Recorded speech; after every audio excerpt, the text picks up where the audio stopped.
out firearms to anybody who'd take one.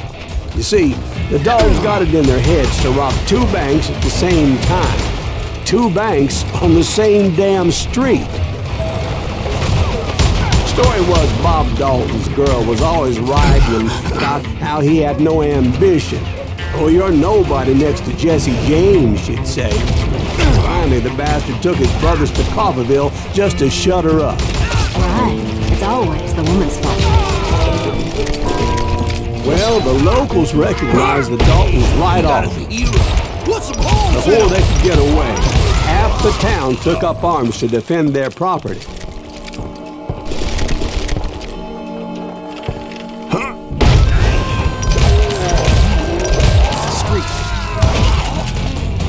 Get ready, boys. They're gonna make a move. The lawmen had been tracking the Daltons for months. Now they finally had them dead to rights. Among them was a bounty hunter feared by many a lawbreaker.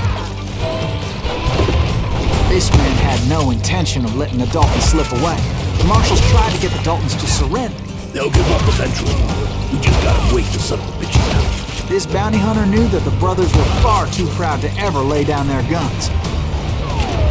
He went in there alone to confront those criminals.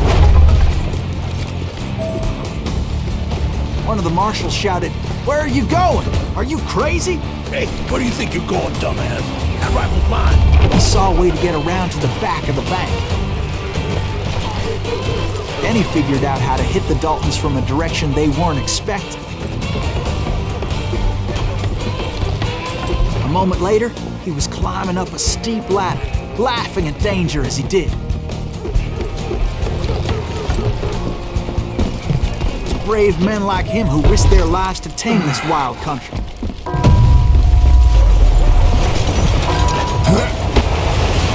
We've got company! Heroic men like him did what other men couldn't or wouldn't to make this country free. Like Jim Bowie and Davy Crockett, who died defending the Alamo.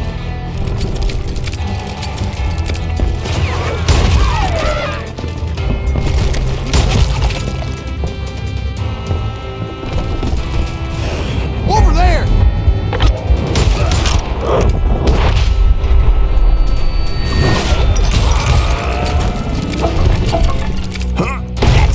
Greaves. What the hell? Blam! He came away victorious, taking down those thieving Daltons. Evening, not high noon. The Daltons blew up a safe, and were all set to hightail it out of there. Those pathetic deputies surrounding the bank were dropping like flies.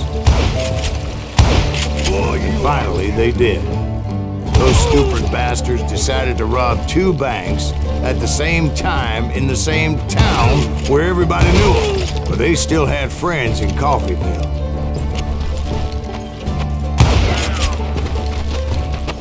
Hey, you got us to eat. Put some holes in them. And those friends came after me like a pack of wild dogs, tooth and nail. They were coming at me from all directions.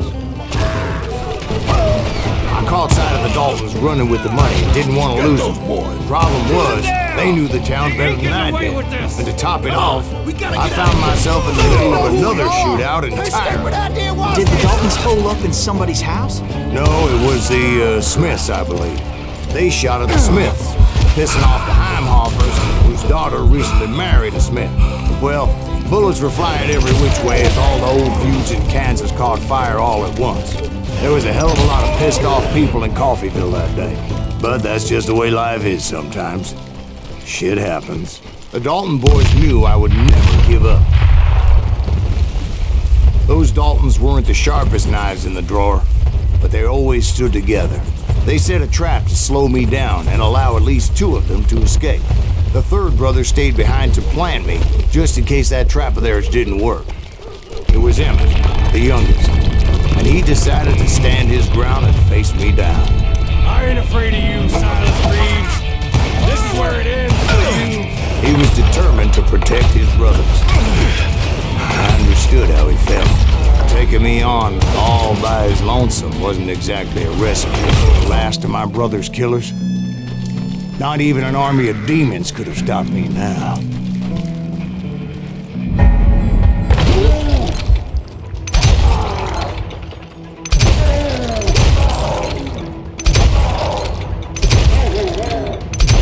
Both Johnny Ringo and Jim Reed fell fairly quickly.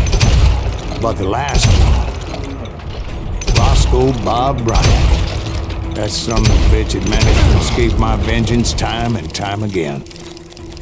I couldn't even be certain I'd recognize him after all those years. By now, he had to be close to 70. For all you know, he could have been dead. That thought had indeed crossed my mind, as did others. For instance, did my thirst for vengeance turn me into something worse than the man I was after? By this point in my storied career, I had killed more men than Bob Bryant ever had. Nothing could stop me from taking his life. And after that killer forever. From the time I rode with Billy the Kid. But that chapter of my story you already know. Chapter of that fairy tale, you mean? Suddenly it was 1910. There I was, an old man roaming a ghost town dead almost 2 decades. But I wasn't about to call it quits, even though the ghosts of my dead brothers were begging me to end what I started so long ago. Mr. Graves, are you all right? Would you like some water? The Wild Bunch knew I was there. They were after a treasure they had hidden before they fled, buried in the grave of a dead amigo. I intended to fill that grave with Bob Bryant's corpse. But like I said, the bandits knew I was onto them. They lured me in and hit me with everything they had.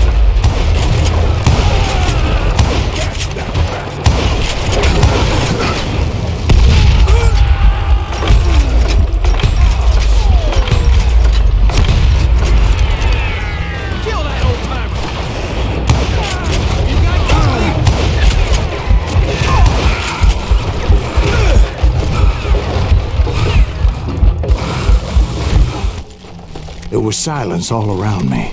I could swear to God I saw Billy then. Billy who? Billy the Kid. William Bonney. He was shooting at me from a rooftop.